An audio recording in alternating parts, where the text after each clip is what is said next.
the devil is going on here? Will somebody tell me? Are you going to answer me, Kristen? Are you going to answer me? Well, all right, I'll tell you something. I will not have this. No matter what the provocation is, I will not have my wife acting this way. A common brawl in a lily pond with her. Like a couple of female mud wrestlers. I won't stand for it. Do you understand? Bring back memories. It was a golden era in television when shoulder pads and diamonds ruled the world. A magical time when cat fights in designer dresses were very fashionable. It all happened on a show called Dynasty. Or, as the Americans called it, a dynasty.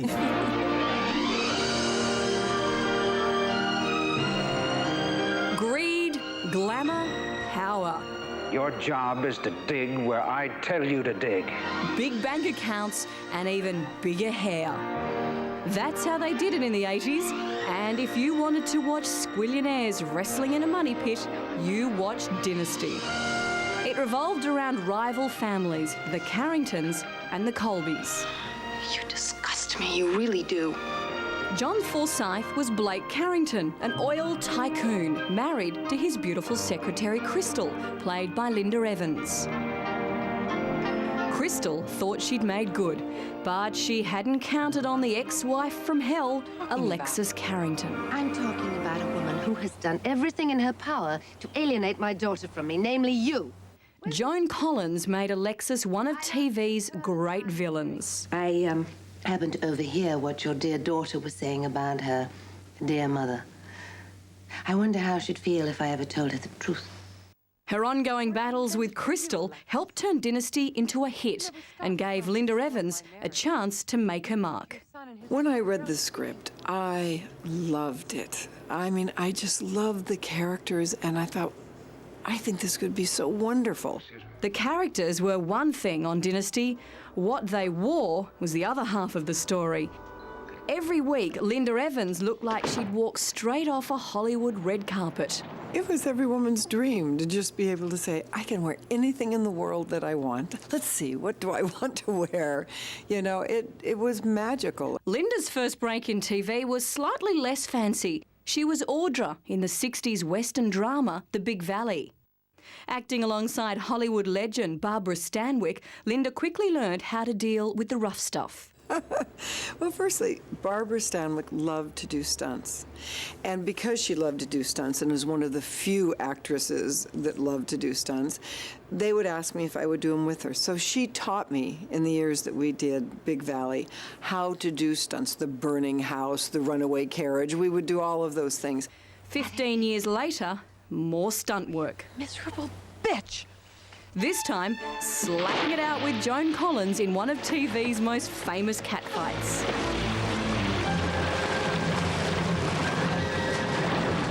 When it came time in Dynasty to do a fight, I was ready because it's what I knew how to do. Today, after almost 20 years, arch rivals Crystal and Alexis are back together in a stage play, Legends. Darling! I thought she was dead. The play is about two legendary actresses who are rivals and who absolutely loathe each other. I never dreamed we'd be acting together again, if you can call that acting.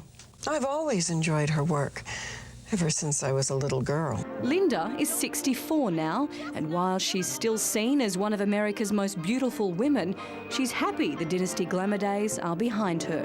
One of the reasons I left Hollywood was after Dynasty, I wanted to have a real life where I could wake up and look bad and we'll go to the market and not everybody's like, oh my God. You know, because we're just all human beings, and this whole thing of beauty and glamour is not anything we want to just have to live with.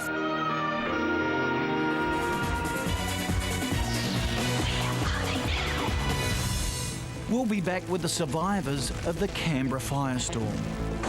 And we'll find out if there's life after housekeeping for Tony Danza.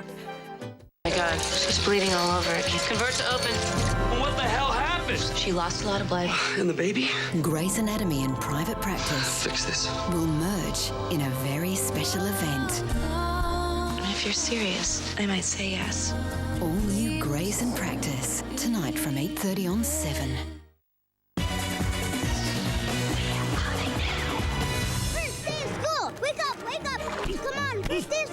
Remember this year? Nemo was our favourite fish. Whoa! Nemo! Harry Potter was our favourite wizard. This is worth $1 million. We queued to buy his latest book, Order of the Phoenix. Harry won that battle over evil. Other magicians weren't so lucky. Siegfried and Roy had tiger trouble, and Roy ended up in intensive care after a nip from this fella. Meanwhile, the White House was also working with smoke and mirrors. This council placed the burden on Iraq to comply and disarm. They warned us about weapons of mass destruction and threatened to invade Iraq. The world responded with the biggest anti-war protests in history. Over 10 million marched across the globe. 4 weeks later, America invaded. And 2 months after that, George Bush had a bad case of premature celebration. Major combat operations in Iraq have ended. The United States and our allies have prevailed.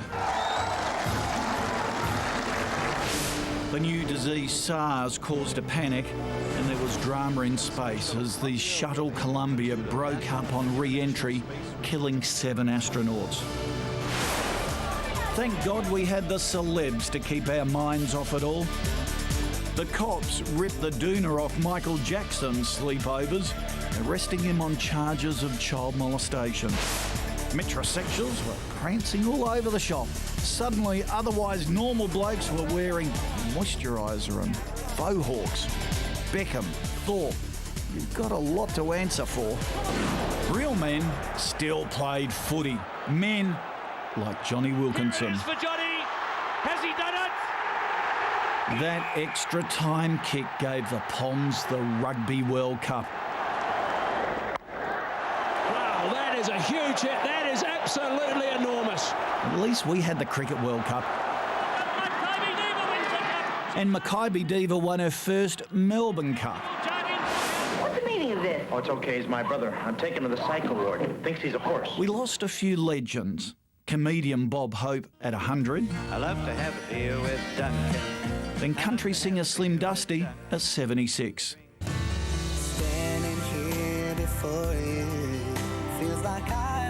Guy Sebastian and Delta Goodrem ruled the local charts.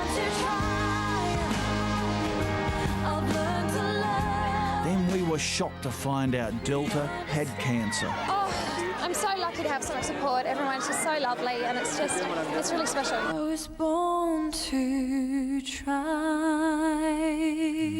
And 2003 was also the year of the terrible Canberra Bushfires. Hundreds of houses along regular suburban streets exploded into flames as one of the most vicious firestorms Australia has seen burnt everything in its path.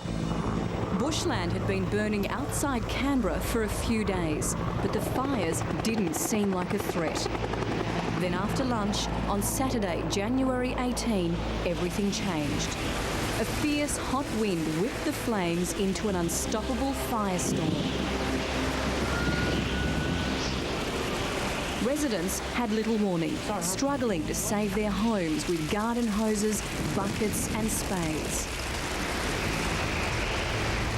The blaze was too intense for even the most experienced firefighters. It was simply beyond us. Next day, devastation. Over 400 homes gone. Very scary, very dark, very sudden. I knew my house was going to go. Historic Mount Stromlo Observatory, gone. 4 people had died and thousands had lost everything they owned. Sometimes you're fine, other times you're like this, very teary, and then you just go on. Keep going, keep surviving. Well, joining us tonight is Australian marathon legend Rob de Castella, along with Matt Dutkovich, Ty Youssef and Russell Carter. Rob, it was summer holidays, wasn't it, at the time? You were at the coast, you heard about the fires, but just expected that your house would be safe. Yeah, I mean, it was the last weekend of the school holidays, and I'd been promising my kids all through the holidays to take them down to the coast, and that was the weekend. We left at about 7 or 8 o'clock that morning, and we had a great day body surfing and playing on the beach and stuff. And when we went back to the cabin that we were staying at, turned on the TV and saw the highlights of the suburbs of Duffy on fire, and it was just like shock. Grabbed the kids, threw everyone back in the car, and we raced back to Canberra, and by the time we got back, it was all over. The suburbs had burnt, and there was, sort of this horrific blackness through the sky, and it was just like driving into another dimension. Because that's the thing, the fires were so very fierce, weren't they? Matt, you were fighting them on the outskirts of Canberra in a volunteer brigade. Just tell us how ferocious the firestorm was. We just didn't have a chance. We were in eaten-out paddocks, and in the 14 years that I've been a member of the brigade, at that stage, I'd just never seen anything quite so ferocious. There was a windrow of trees some 20 metres away. They all got knocked over by the wind, and the next minute this 8-metre, I guess, wall of fire just hit the truck. The mirrors burst out. I jumped over the top of one of my crew members onto the ground to protect us from getting burnt. It was just so scary, and the fact that it just kept coming and coming and coming. And at the same time, your brother was also fighting the fight to save the family home. That's right. It was one of the hardest days of my life. I had, in the coordination role as a deputy captain, I also have a lot of all the members phoned me for advice. So I had everybody ringing me. I'm on my phone. We're trying to save ourselves from this almighty fire.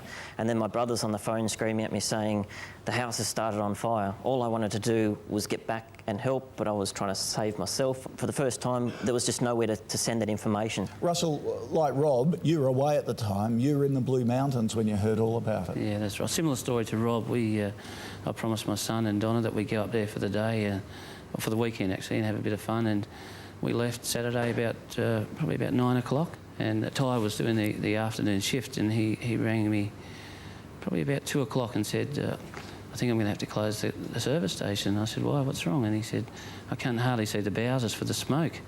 And it was the longest trip ever to get back to Canberra, but by the time I got back it was dark and he was gone. And Ty, how about you? Because as Russell said, you were back there looking after his service station, and obviously 2 o'clock when you said, I think we need to close. What was going on and how scary was it for you? Yeah, I was extremely frightened. Obviously, I basically didn't know what to do. I just remember looking out the window and I could see the paper towels like next to the pumps, and they were blowing straight towards me from where the fire was. And that's when I started getting, a bit panicky, and like a fireball basically just come out of nowhere. and let's not forget, you're at a service station. Yeah, you're right. Sitting on tanks of petrol, and this wall of fire comes along, and you were 19 at the time. Yeah. Rob, is there any way you can describe what it feels like to lose your home, everything in it? Well, I think our reaction for that first 24 hour after the fires came through was really a mixture of shock and disbelief, but also of just survival. At the end of the day, I think a lot of people had it so much worse than what we did. I mean, 500 homes were destroyed, 4 people lost their lives, hundreds of people suffered horrendous burns. Some of the victims were in hospital for up to 2 years afterwards. Russell, you lost a business that you'd had for 17 years. Yeah, that's right. I spent more time there than at home, I think, and it was pretty devastating to come back to it. The next morning, when you returned to the service station, you had a visit from the Prime Minister. Yeah, that's right. After I'd been to the service station on that Saturday night, I had to walk home because they'd cordoned the suburb off. And I was walking past house after house that was destroyed, and some of them still burning, flames coming out from inside. Quite incredible, like a war you'd see on television. And I didn't sleep, so the next morning I was just picking up a bit of rubbish around the place, and I heard some commotion behind me, and that's when I looked around, and the first thing I saw was all the media, so many media. And then the next thing, the Prime Minister walking in with his arms open wide. It meant a lot to me. Russell, that brief encounter also meant a lot to the Prime Minister as well. He couldn't be here tonight, but he sends this message. Russell, I do remember you, and I remember the tremendous devastation of those fires in Canberra. You were understandably very upset at the time. Anybody would be in your position. But it's an enormous tribute to you and your resilience that you've got everything together and life's good for you now and the business is going well. And that kind of recovery is typical of the way in which the Canberra community and indeed all Australian communities respond in a time of adversity. Everybody pitches in, we work together and we fight our way through the challenges, and you're a great example of that Australian fighting spirit, and good luck to you and all of those you love for the future. Well said. Now, Matt, I mean, everyone was pitching in from the PM down, and it does go to show how incredible the Canberra community is. Now, you were without a home, without somewhere to stay, so I understand you got accommodation at kind of one of the best houses in the land. You stayed at Government House? Definitely, yes. What ended up only supposed to be a temporary arrangement ended up being for about 2 months, so it was yeah, it was quite an Maybe you should have stayed there. Yeah. Good we tried. No. It was Peter Hollingworth at the time, the Governor-General, and his help went a lot further than just accommodation. Definitely, yes. The morning after we'd checked in, there was a knock on the door at about 7:30 in the morning, and he came down and offered us a pair of shorts and a T-shirt, and said if we needed anything, it was there. Fantastic people and just really nice, down-to-earth people, and just, yeah. Well, guess what? We'll let you tell him because he's here tonight. Ladies and gentlemen, will you please welcome former Governor-General Peter Hollingworth.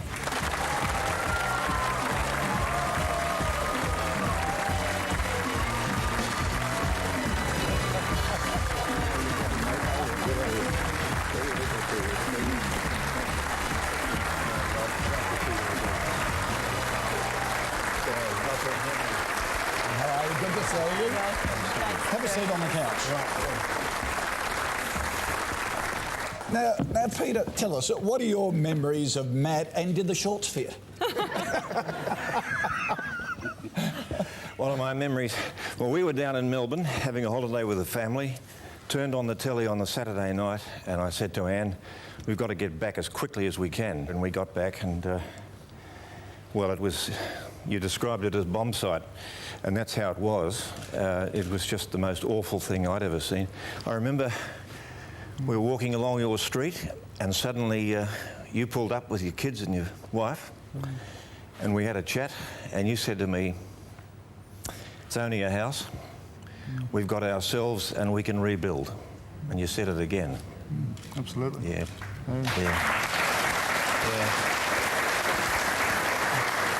Well, Matt, I thought I'd better come over and just check out and see how you're going over these years. Again, I just reread that letter you wrote to all of us. And I reckon you were probably in the middle of what they call post-traumatic stress. And I don't know how you wrote it, but it was a terrific thing. And all the staff of Government House were really wanting to help you and your family. I think yours was the worst situation. I mean, there can't be a worse situation than going out to help other people, save lives, save other people's properties, to find your own going. And the staff came to me and said, look, there's one particular person who we think is very special, and he's probably in the greatest need with his family. And I said, well, they're going to have the cottage, and you could have stayed there as long as you needed. But typical of your family and the other families, of course, they were anxious to get on with it, and you only stayed as long as you needed to. Mate, there's no other way to deal with life than each day at a time, is it? Exactly. Yes. Ladies and gentlemen, please thank our guests.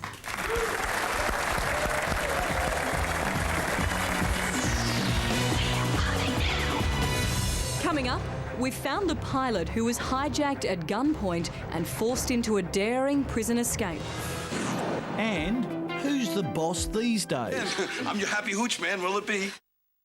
Right now, Deal's giving away $50,000 every single day. That's over $1 million for you at home. So we needed a bigger case.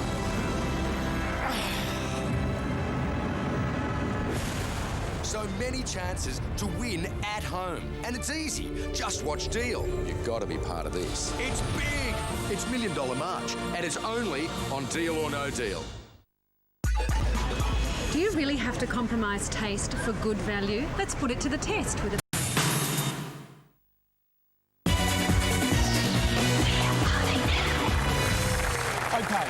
Here's a quick trivia question for you. Which 80s star got his first break when a television executive watched him in a professional boxing fight, which he won? Webster? No. Gary Coleman from Different Strokes? No! I'll give you a clue. Okay. His most famous role was as a housekeeper. Not... Yes! Tony Danza! Well, no, actually, I just came from my exercise. In 1984, Tony Danza was hot property. Wow. There are ways to relieve tension. Lots of ways. How many ways? 1, 2, 3. Who's the Boss was a big hit, and this beefy bloke from Brooklyn was having the time of his life. Hey, kids, 3 white wines coming up. Hey, oh, yeah. The show had an odd premise. Danza played Tony Maselli, a retired baseballer who leaves the city with his daughter to become a live-in housekeeper with a rich, attractive and divorced advertising executive. No, wait a minute. Sit down. A young Alyssa Milano played Tony's daughter Samantha. Let's face it, you're on thin ice. Who do you think you are? Judith Light was Tony's boss, the stressed overachiever Angela Bowes. Anybody home? And Catherine Hellman almost stole the show as Angela's man-eating mother, Mona. Hi, stud. But it all could have been very different. Tony had a choice of 3 shows at the time. In one, I was a tough New York City detective. In another, I was a daring helicopter pilot. And in the third, I was a housekeeper for a woman and her mother. And I looked at my agent, I said, I think the housekeeper's the best show. So here I am. Danza's first acting job was on the hit series Taxi. He was discovered in the boxing ring. Boxing is a very tough way to make a living and not good for your head. You know, I was lucky. I had 15 fights. Most of them were quick, one way or the other. And then I got this, this great career out of it. But if I had stayed a boxer and I didn't become champion of the world, or even if I had, this would be a very different conversation. Who said this ain't a great time of the year for a barbecue? There was no biff on Who's the Boss, but Tony Maselli and Tony Danza shared more than a first name. Well, he's me in a good mood. He's basically me in a good mood, I'm your happy hooch, man. Will it be? And the other thing was, I really thought it was an important character. He was a father, a single father with a daughter. There was a responsibility to show, the love and the way, the way I see a relationship between a father and a daughter. You're right. Oh. You're tough, but you're right. Thanks, Sam. You really helped me straighten this one out. That's why you pay me the big allowance. And I'm very proud to say a lot of kids come up to me sometimes in their 20s and say, geez, I wished you were my father, or I thought it's wild. It's really wild. After going from boxer to taxi driver to hunky housekeeper, Danza took another left turn. When I want rain, becoming a singer. I get sunny weather. I'm just as blue as the sky. 12 years ago, if you'd have said to me how to sing in public, I would say, I don't know if I could do that. You and me, oh, a guarantee, oh. I sing everywhere now. I sing everywhere. I'm like ridiculous. Tony's latest gig is working on Broadway, playing Max in the hit musical The Producers.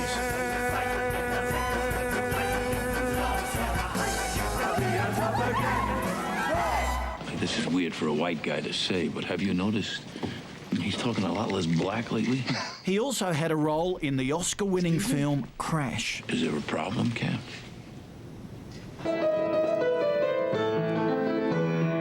What's next?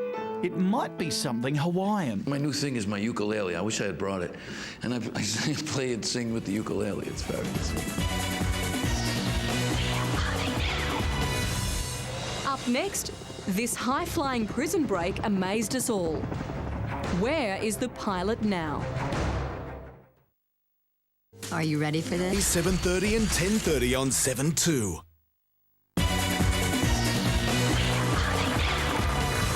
In March 1999, Australians switched on the nightly news to hear about one of the most daring and dangerous prison escapes in our entire history. In broad daylight, a hijacked helicopter landed in the exercise yard of Sydney's Silverwater jail. One prisoner leapt in and flew to freedom. The brazen escape stunned prison officers and eyewitnesses. That was the great escape. An innocent-looking librarian, Lucy Dudko, hijacked a helicopter at gunpoint and liberated her imprisoned lover, John Killick. Cruised in, picked his man up, cruised out. Like a modern-day Bonnie and Clyde, they flew to freedom and gave police the slip. At the chopper's controls, Tim Joyce, an innocent pilot who'd been booked for a joyride. What did she actually say to you? This is a hijack. 8 years on, he vividly remembers even the tiniest details of the ordeal. She was certainly overdressed, surprisingly agitated for somebody going on a joy flight, and she was carrying a large number of shopping bags, and seemed very severe. Lucy Dudcote was acting strangely, but this joy flight was about to get even stranger. I was pointing out the Parramatta out to the left, the city out to the right, and the Olympic Stadium in front. And she said, she was looking very intently in front. She said, is that a prison up there? And I said, yeah, that's Silverwater Jail. I don't think it's a very high security one though. And we continued on, and she was looking very intently and said, can we go any closer? As I looked back, she suddenly opened up the bag and pulled out a pistol and put it in the side of my head and said, this is a hijack. Dudko had more than a pistol in her bag. Next, she produced a machine gun. She was fumbling in the bag, came out with this big curved magazine of bullets, and I thought, well, this is my window. I've got to get the machine gun off her before she gets the magazine in. But she had it in so fast. I remember thinking, oh, you fool, you coward, it could end up costing me my life. With a gun at his head, Tim prepared to land the helicopter in the exercise yard of Silverwater Prison. As we got closer and we were coming in over the fence, the yard was crowded with prisoners, and they were all looking up in amazement and scattered so that I had room to land. One prisoner strode towards the chopper, John Killick, Lucy Dudco's boyfriend, serving 28 years for armed robbery. John Killick came out of the inner yard, and Lucy gave him the machine gun, and he hopped in and pointed the machine gun at me. Security cameras captured the daring flight out of the prison. I've got a few images of the whole thing. One of them was all the prisoners cheering, and I sort of thought, oh, this is this is a bit of fun. And I sort of got caught up in the spirit of it a little bit, and then I started hearing shots. With hindsight, it was obviously the bullets hitting the aircraft. Fearing for his life, Tim Joyce made a terrifying flight to the grounds of Macquarie University, 20 kilometres away. The worst thing was what was going to happen at the end when it was all over. Was I going to be shot? Was I going to end up tied up in the boot of a car? Was I going to end up in the bottom of a river? Back on the ground, he tried negotiating with his captors. He got out and started striding forward, and then I got out and she sort of followed me out with a pistol in my ribs, and I was sort of looking around for the opportunity to run, and there didn't appear to be anywhere to go, and I thought, well, she's probably a good shot as well, and I was really starting to get concerned then. So I strode forward and went up to John, put my arm on his shoulder, and I said, listen, mate, you seem like a pretty decent sort of a guy. I said, I've done my best to get you out of here, and I'm not going to put you in or anything like that. I said, I've got a wife and kids at home. After a few tense moments, the hijackers decided to tie Tim Joyce up while they made their getaway. The escape sparked a huge police manhunt. The runaway lovers had only 6 weeks of freedom before they were recognised at a suburban caravan park. He came out first with his hands up with a glass in his hand. They've made him drop that, and she came out about 5 minutes after. Killick and Dudco were arrested, and they both went to jail. Tim Joyce's life was also changed. It made me re-evaluate, if you like, and probably changed for the worse in that I've probably been a bit nomadic since then, and it's probably been hard on my family moving from place to place. Tim eventually settled in Fiji, where he owns and operates a skydive business. It's easy to forget the hijack in paradise, and today Tim actually feels a bit sheepish about it all. I was probably, if anything, a little bit embarrassed about the whole thing, because she was obviously a very demure librarian, and I'd completely misread her as possibly a trained killer.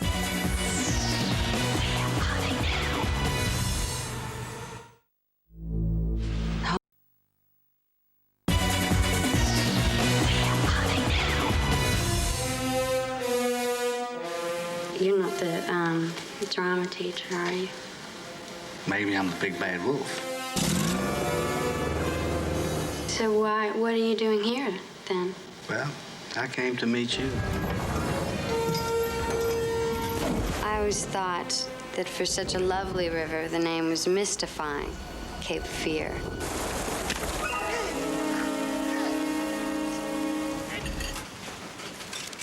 Sam! Dad!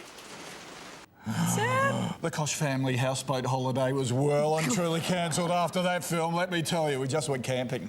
Have you seen other movies? No, I won't even remind you. But Cape Fear was terrifying. Scary. Robert De Niro was just chilling and Australians loved it. It was the 10th biggest film here in 1992. Reckon you can guess the rest? Take a look. No, Frank. Tell Honk it's not okay. At 9, Steve Martin had a pre-wedding meltdown in Father of the Bride. Because I'm not paying for one more thing I don't need. George Banks is saying no. These two gave rock and roll a good name.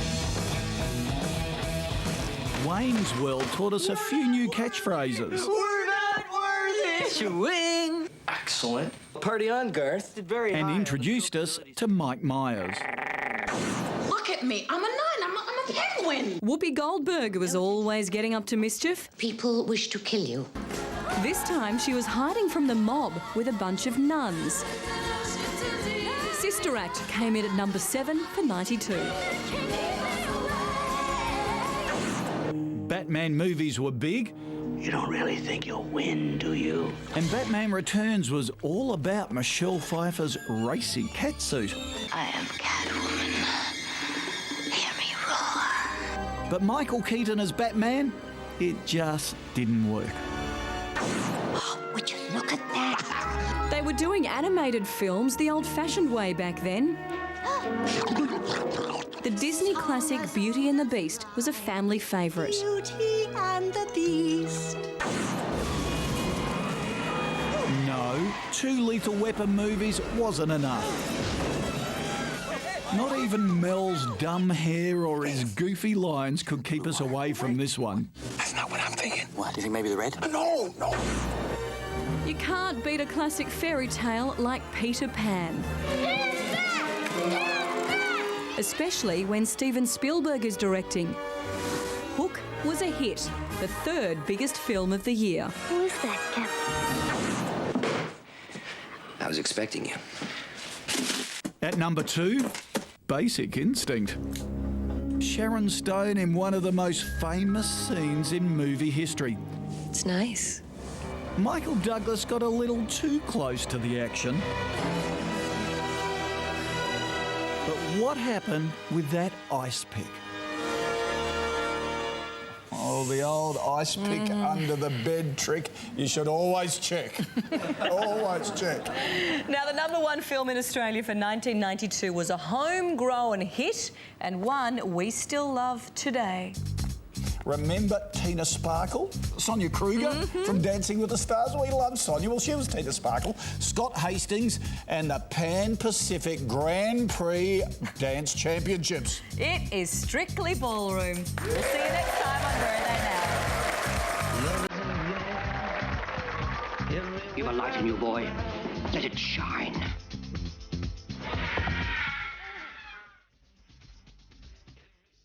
I want to dance with you.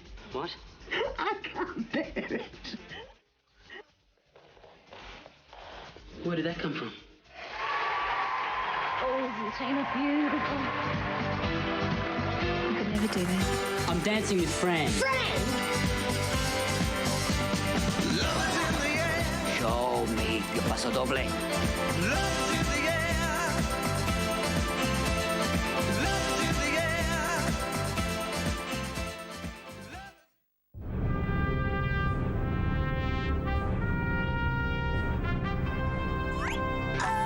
it to the limit.